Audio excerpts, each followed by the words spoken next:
guessed it, it's Monday. It's mail call time. I got all kinds of stuff laying here.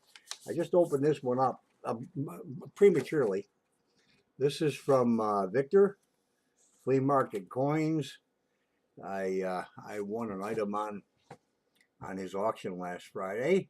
Says congratulates on your wins. Hope you enjoy your prize and congratulate on your winning bid. Thank you for supporting Flea Market Coins.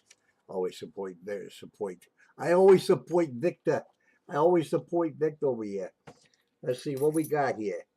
Well, you know I bid on this thing because I wanted another lower mintage, lower printing star date. Star date 3 of June 9th. I don't know how Star Wars goes. I never watched it. Star Note.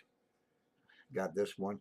And Victor threw in a 1968 Kennedy. I almost said Canadian because I don't know how to talk today because at least my throat sounds a little better. And got some Canadian pennies in here. And a couple of wheat pennies. And a Euro 20. Turn it over. Drop it. Can't find it. Found a 20 cents euro in there. So Victor, thank you, sir. Thank you kindly. And that's going to be going in with my other many star notes of short printing. And then I got this from this is from Daryl Johnson.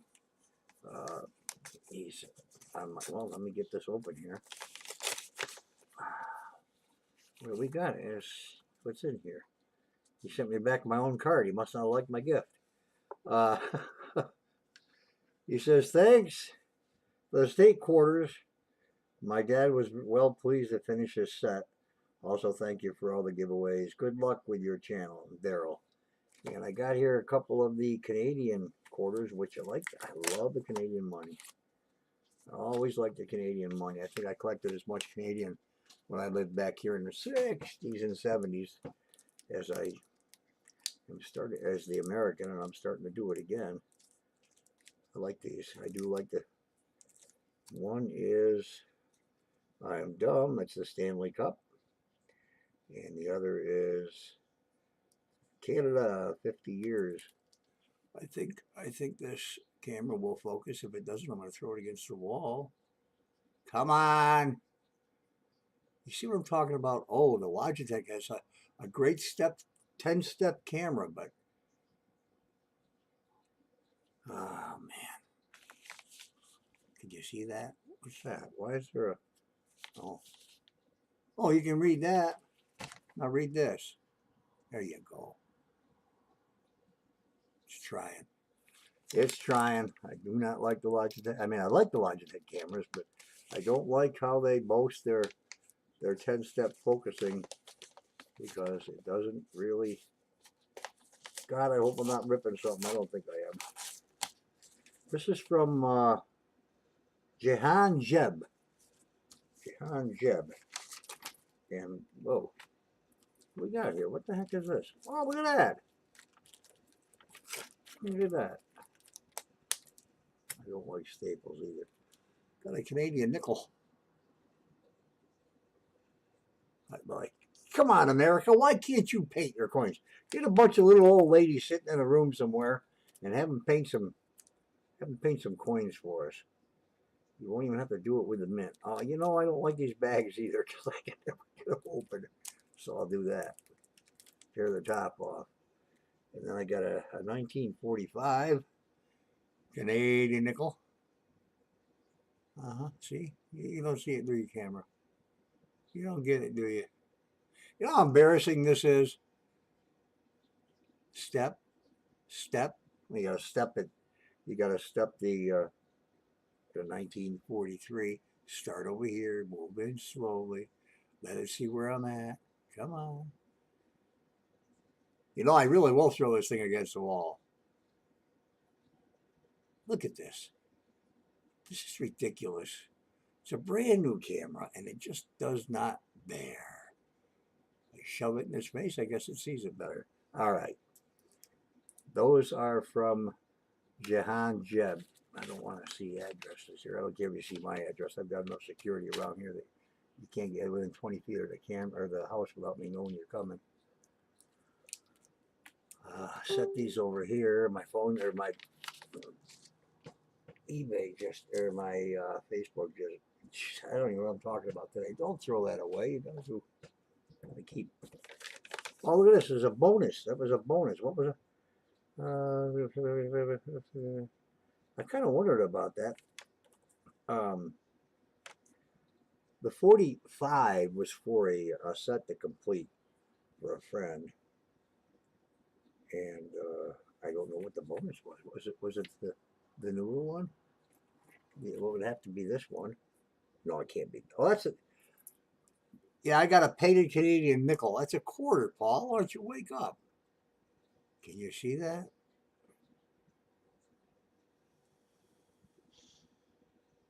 Can't tell a nickel from a quarter. I guess the 43 was a bonus. I don't know. Okay. This is from the same guy. Zeb.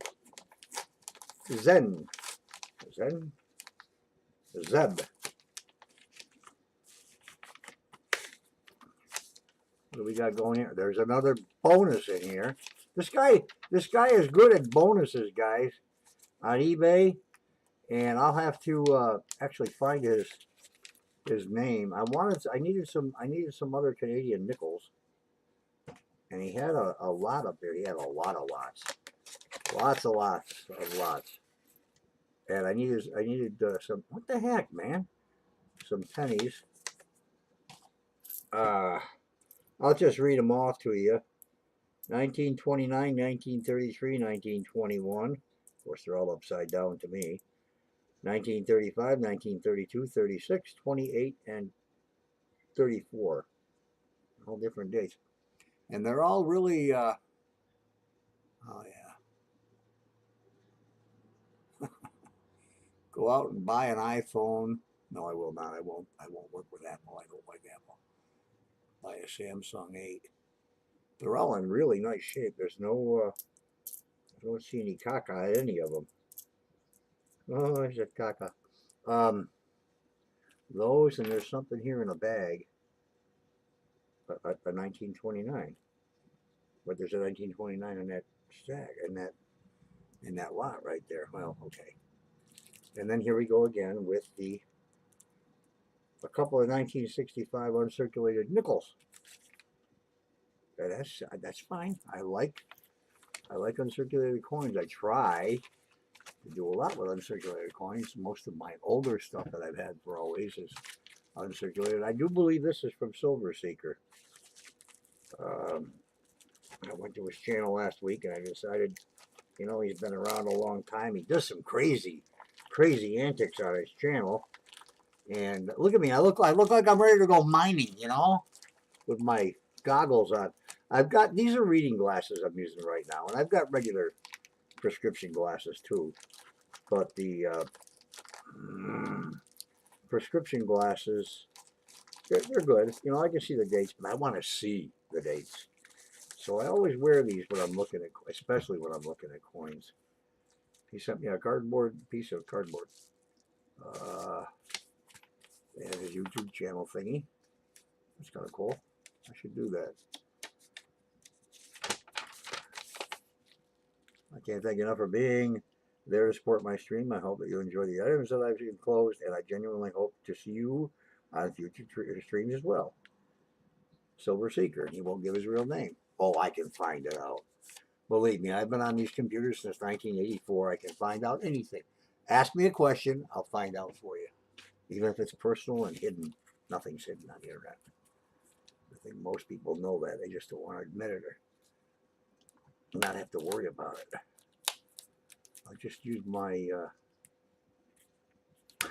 you know, I do some really weird wrapping, and I get a kick out of the ingenious ways that people wrap their stuff when they said, what the heck, I just cut that, didn't I? When they send it to you. It's just kind of cool to look at the different ways. What have I got? I got $4 half-dollars in here, it looks like. And they are I'll never forget the buffalo nickels I got one time, and I'm not going to exaggerate at all. I got some buffalo nickels from a friend out in Colorado. He started to collect them, and then he gave up interest. And he sent me a whole slew. I don't know what was it. I think about 3.5 rolls of buffalo nickels. No, it was more than that. 40, 120, like 100, 155. So nearly 4 rolls of buffalo nickels.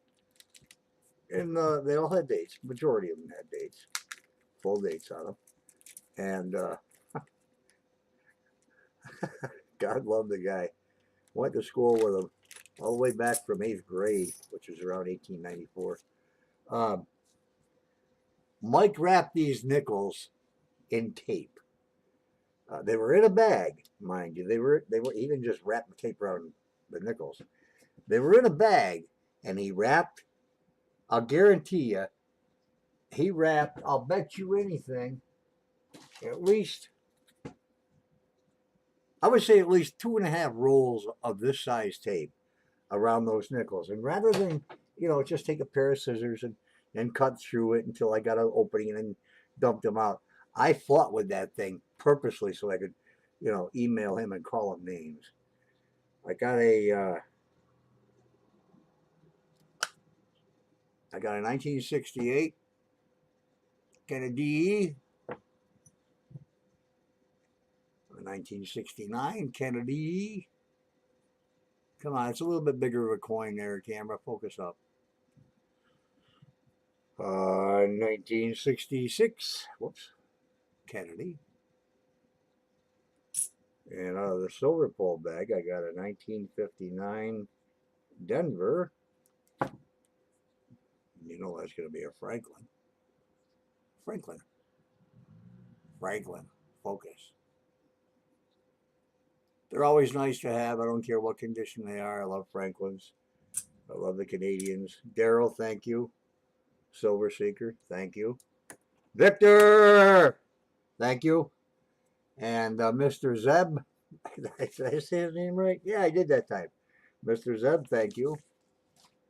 And Daryl Johnson, if you need, again, as I said, if you need any more state quarters or anything from the U.S., let me know. I'll be glad to send them up to Canada for you. And I guess that's it there. That's my mail call for today. Look at my nasty thing. This is from, now I washed this yesterday. I have 3 white towels. I shouldn't use white anyhow. I should use a black background, which I'm going to. I mean, I've got so much to do in here.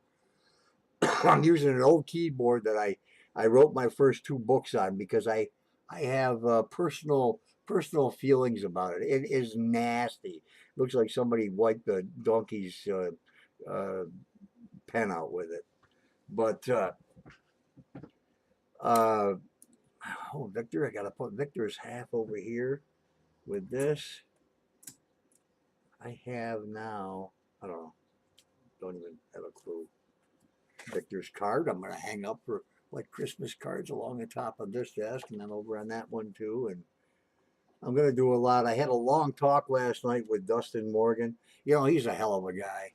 He really is. Dustin Morgan of CoinOp. Not only is he so well versed on coins, we had a lot of other stuff to talk about. And, I sent him the pictures of the 1939 Philly double die that I had. He immediately said, wow, this is a nice find. I felt good because when I looked at the O in the Monticello, the last O, with my loop, it looked mechanical doubling. And I thought, you know what, just use the scope. I don't like to go to the scope every time, but now that scope has been on since, I'd say I went to bed at 3:30 this morning. I had to be out of here by early. And I came back and I've been on the scope most of the day.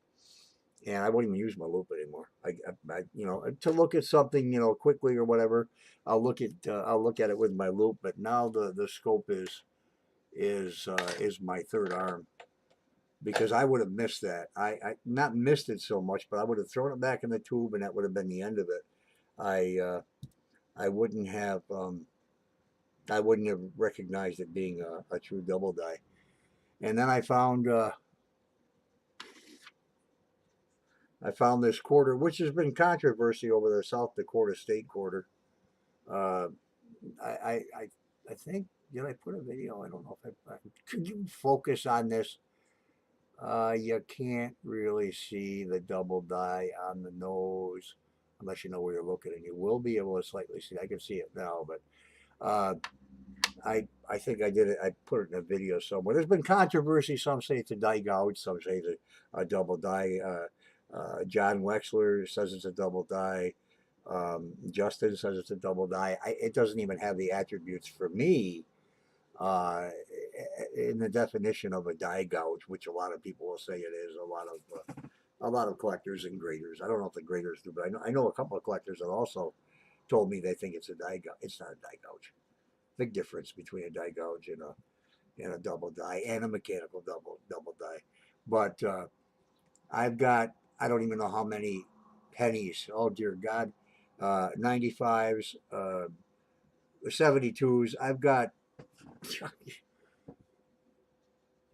I'll throw a number out there and say 6,400 of just those 2 years to look at for double dies. And they are a little bit farther and fewer and far between finding those, at least in my knowledge. Then again, you know, some people are telling me they're finding a wham, a 98, 99, or 2000 wham every 10th or 12th or 15th box. Well, they're finding them from someplace out in the from the universe, because I've gone through since April, $25 boxes, 200, and I can see them. I mean, immediately, even with my goggles on, I can see them right away. With the scope, of course, but I don't even need the scope for that. I can see them quite clearly. That, you know, there's a big difference between a wide and a close AM. I do have one. My scope's not hooked up through OBS, so I won't bother. I'll do it another time. I did find a somewhat wide AM. It's not a wide AM like my other one, but I don't find them, and that's what you got to do, guys. You really have to. Don't pull out them Wheaties and get all excited and jump up and down and run up and down the street, you know, with a candy bar in your hand, saying, "Whoopee! I found a Wheatie." Wheaties are cool. They're nice. You know, I got a big tub of them down here, and they're really great to look at. But look for those varieties. Look for the double dies, especially if you're young. You know, if you're a young man or young woman and you're out there doing this as a hobby and you're really into it and you're serious about it, you need to pull those coins out and you know, take care of them properly, put them in the proper holders and all that, and then you know, 30, 40 years down the road, when we're not even using coins anymore, we'll be using, I don't know, clots of dirt for trading things. Who knows?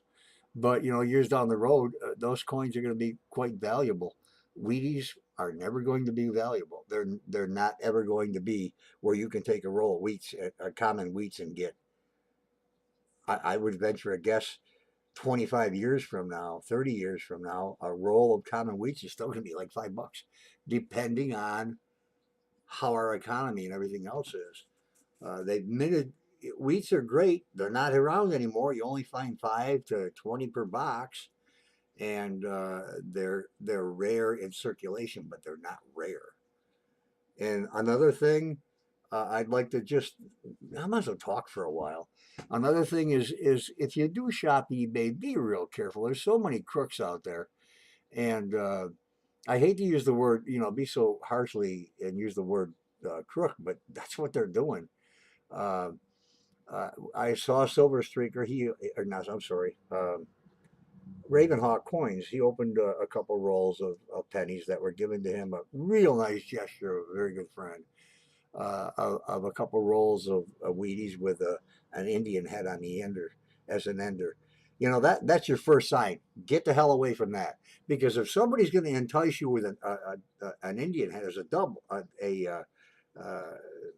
an ender, it tells you right there, you're going to get that Indian head, and everything else is going to be junk or common. I won't say junk, but everything, most of the roll will be common coins. You'll get a couple of nice ones in there. My friend who started me in coins in 1966. I got to keep going back to him because really, at the time, he was a decade ahead of coin collectors. He really was.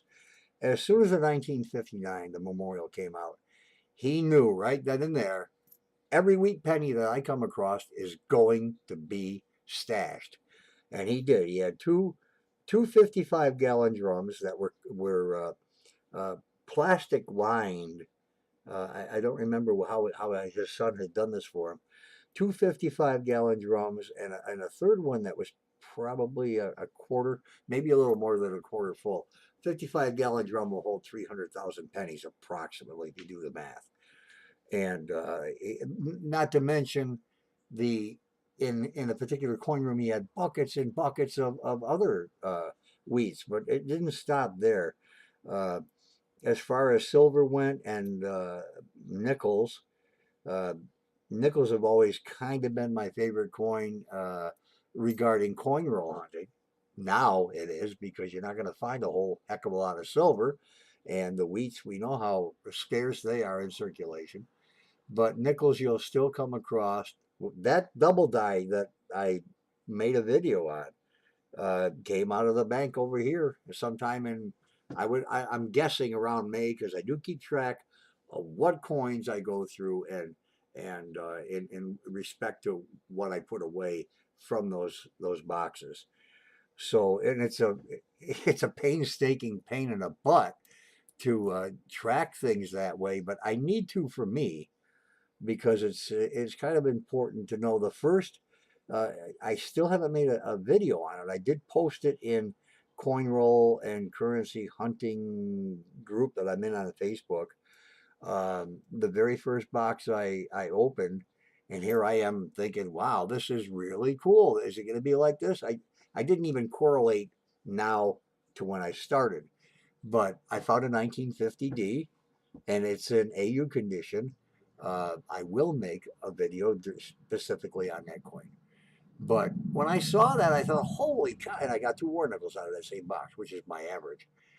And I thought, wow, this is really going to be cool because, I'm finding good stuff. And then as I started getting boxes all the time and going through them, I thought, that was just a lucky. Maybe it's God's way of saying, hey, you're back into doing what you used to do when you were a teenager and you loved it, so go with it. Because as far as finding things until I get through these other coins with a scope, which will take me the rest of my life, I don't know really what we find because the wheats are rare. 1960 and pre 1960 nickels they're out there. I think in an average box it's about 26 to 34 coins that I find. And like I said, I average about two war nickels per box. Some boxes none, average two. Best I ever had so far since April the 7th. So that's not a lot. And in 1966, when we went through a $100 bag of nickels, they were loose from the bank. We were finding probably, I'll estimate to say 40 to 50 war nickels. And Walt pulled every one of them out. He had more. I think he one time, and he did keep track of what he had, but he estimated because of so many coins in the safe and everything, and he didn't always. He had a safe the size of that wall over there. It was I don't know. It was a safe from a company in Olean at one time. Huge safe. You could almost stand up in it and that was it had shelves in it and it was totally full of mainly silver dollars, halves, quarters, and bills, and he had tons of bills. He was just such a sweet guy. But he estimated coinage, individual coins. He had 1.8 million different coins in his collection. That's very easy. That's not counting the pennies. That's not. Those are aside. They were in a. They were those things were in a basement in a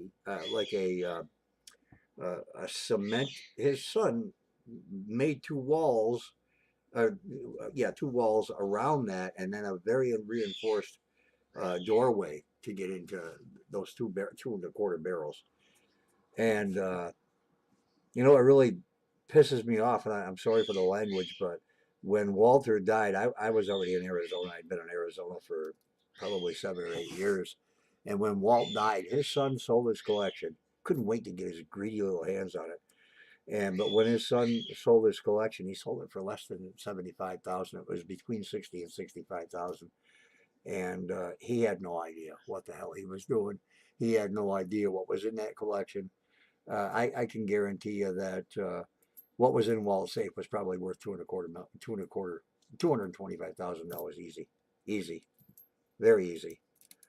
He had uncirculated Ben Franklin's more than I've ever seen anywhere since that time. I do know some really big major collectors, and I'm rambling, aren't I? But hey, mail call and packages went out, and I will talk to everybody. I'm sure not. There's a lot of stuff going on here. I may have to cancel tonight's live stream again. There's some stuff happening that's just not negative, but it's stressful. Is that a good word? I'll use that for now. But you know me, when I do things, I always make it up to everybody. So like and subscribe. Please like this video. Subscribe to my channel if you haven't already. And I will be out here again, hopefully tonight. If not, I'll put a little notice up that I won't be able to make it, but I'm sure trying to. And I shall see everybody as soon as I can hit the right button and get my outro screen going.